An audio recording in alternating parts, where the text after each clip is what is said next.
Hello students, today we are going to study a new chapter, rational numbers, for class 8. Rational number क्या होती है बेटा? उसमें देखिए सबसे पहले रेशनल नंबर को डिफाइन कैसे करते हैं वो देख लेते हैं कि टाइप्स क्या होती हैं और छोटी छोटी प्रॉपर्टीज देख लेते हैं इजिली जो आपके कॉमनली यूज होती हैं आपके क्वेश्चंस में, है ना। उसमें देखिए रेशनल नंबर क्या होता है, अगर कोई भी नंबर ए अपॉन बी की फॉर्म में रिप्रेजेंट किया जा सकता है तो वो आपका रेशनल नंबर कहलाता है, ठीक है। और ए और बी क्या होती है? ए और बी इंटीजर्स होने चाहिए और जो डिनोमिनेटर है बी वो आपका बेटा जीरो नहीं होना चाहिए। ये कंडीशन होनी चाहिए होती है। अगर सेटिस्फाई करता है तो वो नंबर आपका रेशनल नंबर कहलाएगा। फॉर एग्जाम्पल जैसे 5 और 8, तो 5/8 तो 5 इंटीजर है, 8 भी इंटीजर है और 8 डिनोमिनेटर आपका जीरो नहीं है, कुछ नंबर है ना, इंटीजर नंबर है। इसी तरह -3/14 और ये सारे नंबर देखिए 3, अगर आपको इसको खाली 3 रखोगे तो ये भी इंटीजर नंबर है क्योंकि रेशनल नंबर है, क्योंकि आपका 3/1 आपका इस फॉर्म में एक्सप्रेस किया जा सकता है और 3 आपका इंटीजर है, 1 भी इंटीजर है और ये equal to not equal to 0 है ना। तो इसको खाली 3 भी लिखोगे उसको भी हम रेशनल नंबर्स कहते हैं। अब उनके टाइप्स कितने होते हैं? आप पॉजिटिव रेशनल या नेगेटिव रेशनल नंबर, है ना। तो उसमें देखिए पॉजिटिव कब होगा? जब या न्यूमरेटर और डिनोमिनेटर के साइन या तो दोनों पॉजिटिव होंगे, ये पॉजिटिव है ना, तो ये रिजल्टेंट आपका 5/7 पॉजिटिव ही आएगा। या फिर दोनों निगेटिव हो, जब निगेटिव हो तो निगेटिव नंबर निगेटिव से कट जाएगा तो ये इसका आंसर भी 2/3 आएगा। तो रिजल्टेंट आपका +2/3 ही आ रहा है, देयरफॉर ये नंबर आपके रेशनल नंबर्स कहलाते हैं। निगेटिव नंबर जब आपके न्यूमरेटर डिनोमिनेटर अपोजिट साइन के हो तब आपका जो है वो निगेटिव रेशनल नंबर कहलाता है। फॉर एग्जाम्पल -4/9, तो ये भी आपका देखिए -1 में लगा हुआ है और ये आपका प्लस है, अपोजिट साइन के हैं, ऊपर प्लस है नीचे माइनस है, अपोजिट साइन के हैं, देयरफॉर इस तरह के नंबर आपके निगेटिव रेशनल नंबर कहलाते जाते हैं। नेक्स्ट इसकी प्रॉपर्टीज पर आते हैं। प्रॉपर्टी क्या होती है? जैसे कोई नंबर है a/b, है ना, उसको अगर हम मल्टीप्लाई करते हैं किसी कॉमन इंटीजर से, मल्टीप्लायर एक कोई इंटीजर मान लेते हैं, कॉमन इंटीजर, उससे मल्टीप्लाई करते हैं हम, नॉन जीरो इंटीजर होना चाहिए वो, है ना, जीरो नहीं होना चाहिए। तो नॉन जीरो इंटीजर से मल्टीप्लाई करते हैं तो वो इक्विवेलेंट फ्रैक्शंस में आपका रिप्रेजेंट करती है। मींस आपका जैसे -3/4 है, हमने चूज किया इसको, m हमारा 2 है, तो इसको 2 से 2 पर न्यूमरेटर डिनोमिनेटर दोनों से मल्टीप्लाई करेंगे तो क्या आएगा? देखिए -3 × 3 और 4 × 3, जो नंबर आएगा आपका -9/12, तो ये भी आपका इक्विवेलेंट फ्रैक्शन ही बनते हैं, ठीक है। तो ये और चाहे 3/3 से मल्टीप्लाई करो या 4/4 से, सब आपका जो है सेम ही होते हैं। इनको कहते हैं equivalent rational fractions.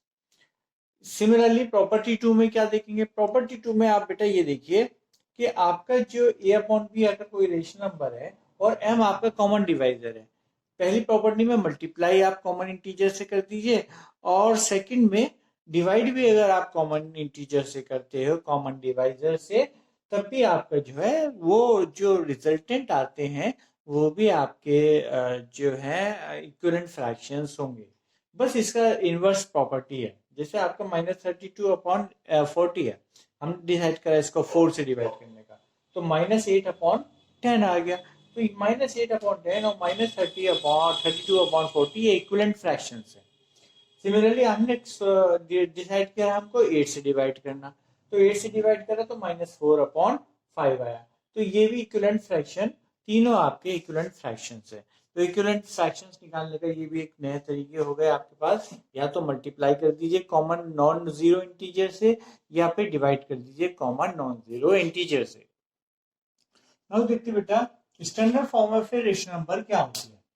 Standard form में क्या होता है बेटा कि आपका स्टैंडर्ड फॉर्म मानने के लिए कि आपका रेशनल नंबर स्टैंडर्ड फॉर्म में है, पहला तो ये होता है कि डिनोमिनेटर जो होता है आपका वो पॉजिटिव होना चाहिए, है ना।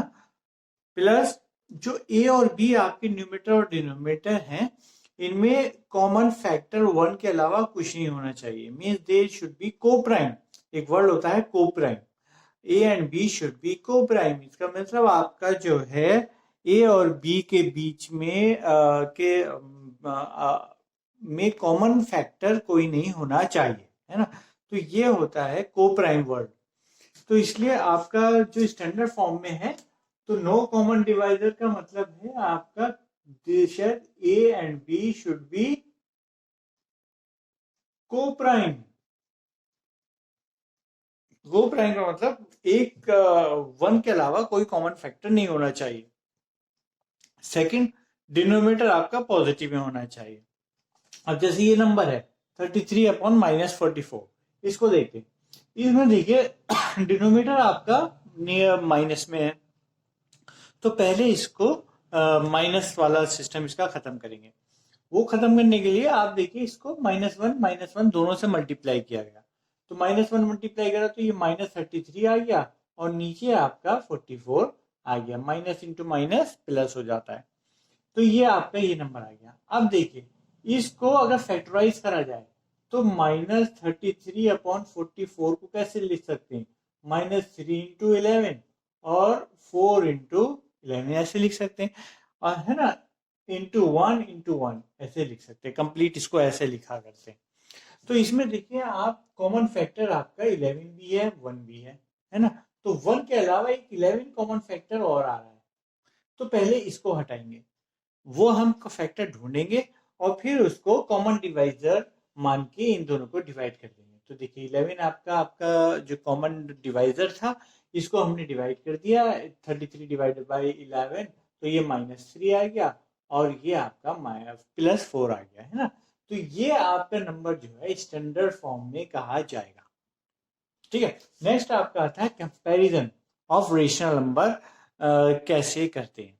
अब देखिए अगर कोई रेशनल नंबर पॉजिटिव है तो वो तो ग्रेटर देन 0 हो गई होगा, है ना, और कोई लेस देन निगेटिव आ रहा है रेशनल नंबर जिसको हम पहले डिफाइन कर चुके हैं, वो आपका लेस देन 0 होगा। एक तो मेन क्राइटेरिया ये हो गया। नेक्स्ट, अगर आपको दो नंबर दे रखे हैं कंपैरिजन करने को, तो आप ये मेथड 2 इस्तेमाल करोगे, और अगर दो से ज्यादा दे रखे हैं तो आपको ये मेथड 1 इस्तेमाल करना पड़ेगा, है ना। तो दो में ये मेथड 1 भी इस्तेमाल कर सकते हैं, लेकिन 3 में ये मेथड काम नहीं करेगा, है ना। तो इसलिए 2 के लिए तो ये काम करेगा, और ये आपका 2 के लिए भी, 3 के लिए भी, 4 के लिए, सब के लिए मेथड जनरल मेथड है ना, ये सब में काम करेगा। तो पहले सिंपल वाला देख लेते हैं, मेथड 2 वाला देख लेते हैं ना। इसमें देखिए बेटा a अपॉन बी है, c अपॉन डी, दो आपके जो है रेशनल नंबर है। तो आप पहले क्रॉस मल्टीप्लाई करके AD निकालोगे और BC निकालोगे, है ना। जब AD और BC आपके पास आ जाएगा, उसका मैग्नीट्यूड विथ साइन मल्टीप्लाई करोगे, है ना। और जब आपके पास ये स्टैंडर्ड फॉर्म में लिखे हुए होंगे, और इसको फिर आप जो है कंपेयर करोगे। कंपेयर करने के बाद अगर AD BC के बराबर आता है, तो इसका मतलब ये दोनों फ्रैक्शन आपके इक्विवेलेंट है, ठीक है।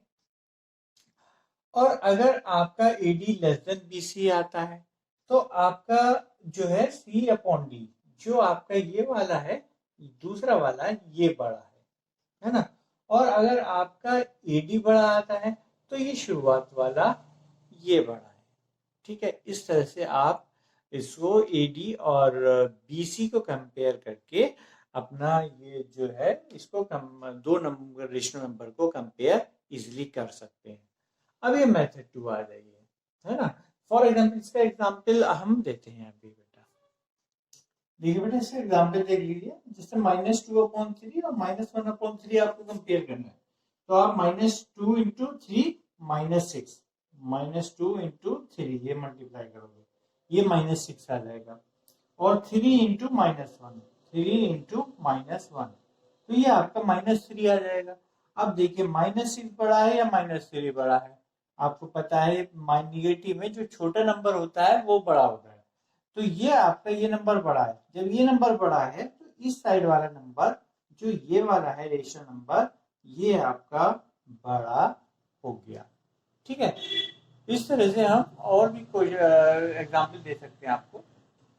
नेक्स्ट ये वाला देख लीजिए, जैसे 2 अपॉन 3 है और ये 3 अपॉन 5 है ना। तो हम 2 इंटू 5 करेंगे, वो 10 आ जाएगा। 2 इंटू 5 10 आ जाएगा। 3 इंटू 3 ये आपका 9 आ जाएगा। तो देखिए ये बड़ा हो गया है ना, 10 बड़ा हो गया 9 से, तो इसका मतलब ये पहले वाला ये आपका बड़ा हो गया और ये छोटा हो गया। ठीक है, इस तरह से हम इसको आसानी से अपना ये सेकंड मेथड से निकाल के दो रेशनल नंबर को कंपेयर कर सकते हैं। अब मेथड 1 देखते हैं। मेथड 1 में क्या करना होता है कि हर किसी रेशनल नंबर को हम पहले पॉजिटिव डिनोमिनेटर से रिप्रेजेंट करेंगे। उसके बाद डिनोमिनेटर जो दोनों रेशनल नंबर का डिनोमिनेटर है ना, उनको देखेंगे और उनका एलसीएम निकालेंगे। ठीक है, और फिर एलसीएम निकाल के इनको दोनों जो रेशनल नंबर हैं उनको इक्विवेलेंट फ्रैक्शन इसमें कन्वर्ट करेंगे कि उनका रेशनल नंबर दोनों का डिनोमिनेटर दोनों रेशनल नंबर में डिनोमिनेटर एलसीएम आ जाए। ठीक है, वो जब हमारा आ जाएगा फिर हम न्यूमरेटर को कंपेयर करके अपना डिसाइड कर सकते हैं कौन सा बड़ा है कौन सा छोटा। बड़ा न्यूमरेटर होगा क्योंकि डिनोमिनेटर तो सेम हो चुका, तो बड़ा जिसका न्यूमरेटर होगा वो फ्रैक्शन बड़ा होगा और जिसका न्यूमरेटर छोटा होगा वो फ्रैक्शन छोटा होगा। इसको एग्जांपल से समझ लेते हैं। इसका स्क्रीनशॉट लीजिए। ये आप इसको जो मैंने समझाया वो इसमें वर्ड्स में लिखा हुआ है कि आपका rational number positive denominator positive से एक्सप्रेस कीजिए, एलसीएम ले लीजिए दोनों रेशनल नंबर का और फिर दोनों रेशनल नंबर को कॉमन डिनोमिनेटर से रिप्रेजेंट कर दीजिए और फिर बड़ा न्यूमरेटर वाला नंबर बड़ा होगा, है ना। देखिए हमने सॉल्यूशन इसका कर दिया। आपको ये एक्सप्रेस करना है, इन तीनों नंबर को असेंडिंग ऑर्डर में बताना है। अब तीनों असेंडिंग ऑर्डर में बताने के लिए हम वही जनरल मेथड का जो है रूल ध्यान रखेंगे। उसमें क्या था कि सारे जो फॉर्म है स्टैंडर्ड फॉर्म में होना चाहिए। डिनोमिनेटर आपका जो है कॉमन जो है डिनोमिनेटर पॉजिटिव होना चाहिए सबका, है ना। तो डिनोमिनेटर देखिए सबका पॉजिटिव है, बस इसका नहीं है ना। तो इसको पॉजिटिव करने के लिए हम इसको पॉजिटिव करेंगे। पॉजिटिव करने के लिए हम क्या करेंगे, इसको -1 से ऊपर नीचे मल्टीप्लाई करेंगे तो आपका -7/10 आ जाएगा। ये आ गया बेटा। इसके बाद हम क्या करेंगे, 5, 10 और 8 का जो डिनोमिनेटर्स हैं इनका एलसीएम लेंगे। इन 5, 10 और 8 का एलसीएम आपका 40 आ जाता है। अब हम सारे फ्रैक्शन को, सारे रेशनल नंबर को अपने इस फॉर्म में इक्विवेलेंट फ्रैक्शन में कन्वर्ट करेंगे जिसका डिनोमिनेटर 40 आ जाए। तो -3/5 का 40 करने के लिए आपको 5 इंटू 8 करना पड़ेगा और वही आप ऊपर में मल्टीप्लाई करोगे जिससे आपके इक्विवेलेंट फ्रैक्शन रह जाए। तो -3 इंटू 8 -24/40। इसी तरह 10 को 40 करने के लिए 4 से मल्टीप्लाई करना पड़ेगा, तो ऊपर भी 4 से मल्टीप्लाई करोगे, है ना, जिससे आपके इक्विवेलेंट फ्रैक्शन बने रहे। तो -7 इंटू 4 10 इंटू 4 तो -28/40 आ जाता है। सिमिलरली -5/8 को आप 5 से मल्टीप्लाई करोगे, डिनोमिनेटर को दोनों को, तब आपको -25/40 आ जाता है। अब देखिए इनमें सबसे जो है छोटा कौन है, असेंडिंग ऑर्डर में करने के लिए सबसे छोटा करना पड़ेगा और निगेटिव साथ तीनों निगेटिव है। तो निगेटिव में जो न्यूमरेटर जिसका सबसे बड़ा होता है वो एक्चुअली में सबसे छोटा होता है। तो ये देखिए 24, 28, 25 है ना, ये नोमीटर बड़ा है माइनस में है तो इसका मतलब ये सबसे ज्यादा छोटा है। तो ये सबसे पहले लिख देंगे, असेंडिंग ऑर्डर में लिखना है, सबसे छोटा ये हो गया। फिर इसके बाद ये आता है और सबसे छोटा नंबर ये है लेकिन निगेटिव में है तो इसलिए सबसे बड़ा हो गया। तो ये आपका इस सीक्वेंस में हम यहाँ पर लिख देंगे। अब इनके करस्पॉन्डिंग हम जो आपके ये फ्रैक्शन थे -28 के करस्पॉन्डिंग -7/10 था, ये लिख दिया। इसके करस्पॉन्डिंग ये है, इसके करस्पॉन्डिंग आपका ये नंबर है। अब ओरिजिनल जो हमारा क्वेश्चन था उस फॉर्म में हम इसको लिखेंगे। -7/10 और जो ओरिजिनल नंबर तो लिखा ना, ओरिजिनल नंबर क्या था 7/-10। तो हम इसको इस फॉर्म में लिखेंगे जो हमारा क्वेश्चन में एक्चुअली पूछा है, उसी क्वेश्चन की आंसर की फॉर्म, उसी फॉर्म में हमें आंसर में कंपैरिजन शो करना पड़ेगा। ठीक है, नेक्स्ट आज हम ये टॉपिक भी कवर कर लेते हैं। हमें रेशनल नंबर निकालने होते हैं जिसमें दो रेशनल नंबर दिए हुए हैं और उनके बीच में आपको एक या एक से ज्यादा रेशनल नंबर निकालने हैं। ठीक है, तो ये आप एक तरह से नंबर लाइन से समझिए। नंबर लाइन जैसे ये नंबर है बेटा, ये नंबर लाइन है आपकी, है ना, और आपका एक नंबर ये है, दूसरा नंबर आपका ये है, ये 0 से स्टार्टिंग करते हैं ना। तो अगर आप इनका मीन लेते हो, है ना, आप कई सारे क्वेश्चंस आपने अभी तक करे होंगे, जैसे आप मीन लेते हो, जैसे ये आपका सपोज कीजिए -2 है और ये आपका +3 है ना। दोनों को ऐड करके अगर हम डिवाइड बाई 2 करते हैं तो वो इनका मिड पॉइंट आता है ना। तो मिड पॉइंट का मतलब क्या है, 2 - 2 +3/2 = 1/2। ये आपका 0.5 पर 0.5, ये आपका जो है 1/2, 0.5 नहीं लिखेंगे, 1/2 जो आया ये इसके बीच वाला नंबर होता है ना। तो ये तो डायरेक्टली अगर मिड पॉइंट निकालना हो, एक तरह से मिड पॉइंट का फॉर्मूला होता है, दोनों नंबर के बीच में मिड पॉइंट निकालना हो तो एक नंबर और दूसरे नंबर को जोड़ के डिवाइड बाई 2 कर दीजिए तो मिड पॉइंट आ जाता है ना। तो वही कंसेप्ट हमने यहाँ पे यूज किया। अब हमें एक नंबर चाहिए था तो सीधा मिड पॉइंट हम निकाल देते हैं, बड़ी आसानी है, दोनों को जोड़ के डिवाइड बाई 2 कर देते हैं, है ना। नेक्स्ट, अगर आपको कई सारे नंबर चाहिए होते हैं तब आप कैसे इसको, इस कंसेप्ट को यूज करोगे।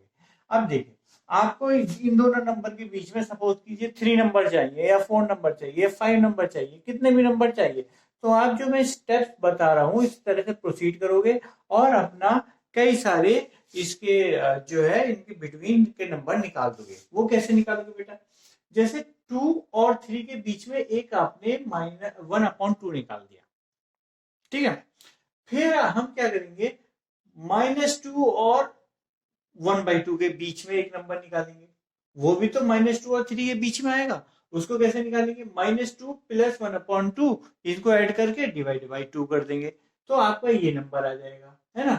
और फिर इसको ऐड कर दीजिए, इसके बीच में कोई नंबर निकाल दीजिए, है ना, वही फॉर्मूला यूज करके डिवाइड बाई 2 वाला, x + y डिवाइडेड बाई 2 वाला, तो उसके बीच में ये नंबर आ जाएगा। तो देखिए, इसी के नंबर, हमें तो इसके और इसके बीच में नंबर चाहिए थे ना, तो ये जो नंबर आ रहे हैं ये भी इनके बीच में ही आ रहे हैं, ठीक है। इसको हम एग्जाम्पल, एक अपने एग्जाम्पल से समझ लेते हैं।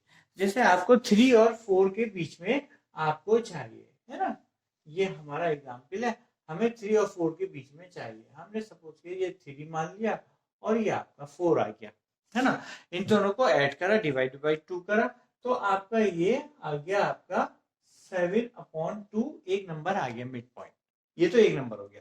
अब हम क्या करेंगे, और एक्स्ट्रा निकालने के लिए 3 और 7/2 के बीच का नंबर निकालेंगे। वो हमने क्या करा, देखिए 1/2, 3 और 7 + 2 को ऐड कर दिया और डिवाइड बाई 2 कर दिया, ये आया 13/4। तो यहाँ पे ये कितना आया, 13/4 आपका आया बेटा, ठीक है। अब आप इसके और इसके बीच में एक नंबर निकाल दीजिए, कैसे जोड़ के, इन दोनों को जोड़ के डिवाइड बाई 2, वो आपका आता है 15/4, ठीक है। तो ये तो 3 निकालने होते, अगर 4 निकालने होते तो किसी के भी बीच में 3 और 13/4 के बीच में भी नंबर निकाल सकते हो, है ना। इसके बीच में नंबर निकाल सकते हो, इसके बीच में नंबर निकाल सकते हो, इसके बीच में निकाल सकते हो। इस तरह से प्रोसीड करते करते हम इनफाइनाइट नंबर इनके बीच में निकाल सकते हैं। इसके बीच में निकाल सकते हो, फिर इसके बीच में निकाल सकते हो, है ना। बीच करते चले जाइए तो आपको इसमें कई सारे नंबर्स आपको इसके बीच में मिल जाएंगे, जितने भी चाहिए आपको, ठीक है। ये तो इजी वाला मेथड था, मतलब थोड़ा सा लेबोरियस था, थोड़ा सा मैथमेटिक्स ज्यादा करनी पड़ रही थी। अब हम आपको एक इजी शॉर्टकट मेथड बताते हैं। देखिए, ये जो मेथड आपको बताने वाले हैं हम, ये आपके शॉर्टकट मेथड्स में भी आते हैं और ये वैलिड भी हैं, ठीक है। आप अगर ये प्रोसीजर यूज करते हो तो आपका आंसर सही होगा, है ना, कोई गलत नहीं करेगा। तो ये पहला, दूसरा मेथड देखिए, इसमें क्या है, 20 रेशनल नंबर चाहिए बिटवीन दिस एंड दिस, ये 2 रेशनल नंबर है, इनके बीच में 20 रेशनल नंबर चाहिए आपको, है ना। तो ये कभी कभी आपका सही बैठ जाता है हिसाब किताब, आप ये मेथड यूज कर सकते हो। लेकिन किसमें आप यूज कर सकते हो, जब आपका डिफरेंस ये जो है, जैसे माइनस में है और ये प्लस में है, तो इसका मतलब डिफरेंस आपका थोड़ा सा ज्यादा है, तो उसमें आप ये आसानी से यूज कर सकते हो ऐसे केसेस में। तो इसमें एलसीएम जो 6 और 8 का एलसीएम है तो 24 आता है ना। तो आप इन दोनों नंबर को 24 डिनोमिनेटर की फॉर्म में, जो आपका कॉमन डिनोमिनेटर है उस फॉर्म में रिप्रेजेंट करोगे, तो -5/6 तो आपका -20/24 आ जाता है, और +5/8 आपका ये 15/24 आ जाता है ना। अब आपको सिर्फ देखिए कॉमन डिनोमिनेटर आ गया 24। इसमें आप अंदाजा लगाओगे कि आपके इसके बीच में क्या 20 नंबर्स आ रहे हैं। देखिए -20 के बाद नेक्स्ट बड़ा नंबर कौन सा, ये सबसे छोटा हो गया, ये बड़ा हो गया, तो इनके बीच में करने हैं। तो हम डायरेक्टली नंबर अपनी तरफ से अज्यूम कर सकते हैं -19 19/24 -18/24, क्योंकि आपका -20 छोटा है और -19 बड़ा है, तो इसका मतलब ये नंबर इससे बड़ा हुआ, और ये क्योंकि प्लस है इससे छोटा है, इसका मतलब ये नंबर जो हम अज्यूम कर रहे हैं ये इसके और इसके बीच में आ रहा है, कहीं लाई कर रहा है, एग्जैक्टली बीच मिडिल नहीं आ रहा, बट इनके बीच में लाई कर रहा है। तो इस तरह से हम ये नंबर अपने हिसाब से माइनस माइनस होते हुए फिर ये 0 पे आएंगे, और फिर 1 2 3 4 ये 14 तक आपका जा सकता है। तो इतने नंबर्स हम अपने हिसाब से रख सकते हैं इसके बीच में। 20 चाहिए इसमें 20 चूज कर लीजिए आप अपने हिसाब से, है ना, कोई से भी नंबर 20 लिख दीजिए, आपका आंसर सही होगा। ये अब ये आते हैं मेथड नंबर 3 पे। मेथड नंबर 3 में क्या होता है कि आपका अगर ये दो नंबर पास पास है ना, तब ये मेथड बहुत यूजफुल होता है, और हायर क्लासेस में आप यही यूज करोगे, जो 10th वाले लेवल है उसमें यही मेथड यूज होता है। इसमें क्या है, जितने रेशनल नंबर आपको चाहिए, इसमें 9 चाहिए ना आपको, तो उसमें एक जोड़िए, 9 में वो ऐड 1 करिए, तो 9 में ऐड 1 करेंगे तो ये आपका आ जाएगा 10। ठीक है, अब जो गिवन रेशनल नंबर है आपके, उसको न्यूमरेटर डिनोमिनेटर दोनों को 10 से मल्टीप्लाई कर दीजिए। जैसे ये 1 था तो 1 को 1/1 लिख सकते हैं, इसको आप 10 से मल्टीप्लाई करेंगे न्यूमरेटर डिनोमिनेटर में दोनों में, तो ये 10/10 आ जाएगा। ठीक है, नेक्स्ट नंबर था आपका 2, इसको भी 10 और 10 से दोनों से न्यूमरेटर डिनोमिनेटर से मल्टीप्लाई करेंगे तो 10/10, तो ये आपका 20/10 आ जाएगा, है ना। अब देखिए इनके बीच में उतने ही नंबर आपको मिलते हैं जितने आपको चाहिए होते हैं। 11/10 के बाद क्या आएगा, 11/10, 12/10, 13/10, 14/10, 15/10, 16/10, 17/10, 18/10, 19/10। देखिए कितनी हुए, 1 2 3 4 5 6 7 8 9, 9 नंबर्स आपको मिल गए जितने आपको चाहिए थे, है ना। तो 1 ऐड करके आप इसको न्यूमरेटर डिनोमिनेटर मल्टीप्लाई करके, इस तरह से ये प्रोसेस जो मैंने एग्जांपल करके समझाया है, ये हर जगह आपका यूज होगा, ये आपका हर जगह अप्लाई हो सकता है आप यही, वो पहले वाले में आपकी कैलकुलेशन बड़ी हो रही थी, तो ये वाला आपका हर जगह एप्लीकेबल, आई डोंट थिंक कि आपका ये हर जगह एप्लीकेबल हो पाएगा, क्योंकि माइनस प्लस वाले केस में आसानी से हो जाता है ना, और छोटे वाले केसेस में ये थोड़ी प्रॉब्लमेटिक कर सकता है किसी किसी केस में, कभी आप फंस जाओ, वही केस आ जाए जिसमें ये ना लग पाए, तो आप दिक्कत में आ जाओगे। ठीक है, लेकिन ये वाला जो मेथड आपको बताया है ये हर जगह आपका लगता है बेटा, है ना।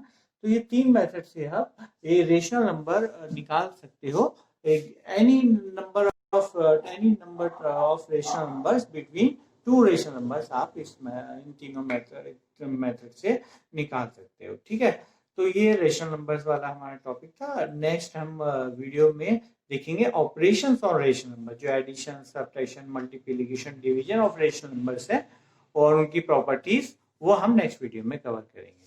Till then thank you and have a nice day. जिन लोगों ने सब्सक्राइब नहीं किया चैनल, वो प्लीज सब्सक्राइब कर लीजिए चैनल, ठीक है, और लाइक एंड शेयर कर दीजिए। ठीक है, thank you and have a nice day.